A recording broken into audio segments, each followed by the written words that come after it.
Hello, traders. FX Pip Collector here. Today is Friday, February 9th, and I'm going to be analyzing the Aussie US dollar, starting on the monthly, working my way down to that 1 hour time frame for the full top-down analysis.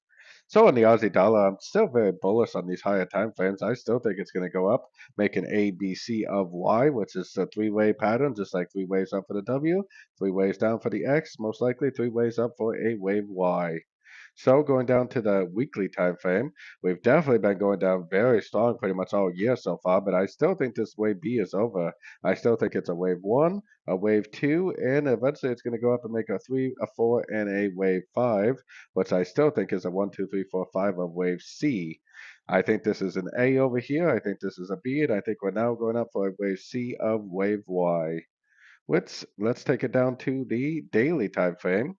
On the daily time frame, now the question is, we got to identify the end of this correction to get in for the long for the wave three.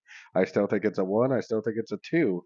Now, I still looking at this pattern and the way it's reacting at this 61. I still kind of feel like it may go down to the 78.6 before it actually does continue the uptrend for the big wave three. And I really don't see any higher lows. I don't see any break of structure. I really don't see anything at all that proves to me that this is the end of a correction. So I personally am still looking for shorts on shorter time frames.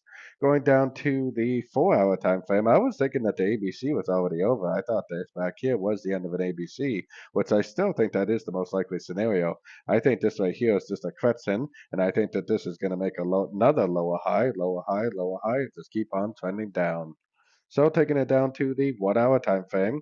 1 hour time frame, I'm definitely looking at this as a possible ABC correction. So if we get a big bearish engulfing move to the downside, I definitely would take it as a short. On the higher time frames, I do not believe this wave two correction is over, and that tells me that I am definitely still looking for shorts in a downtrend at the end of any ABC pullbacks that I may see for the continuation of what I believe is a wave C of wave two. So don't forget to join my free Discord channel. The link for that is on the screen and in the description. Thanks and happy trading.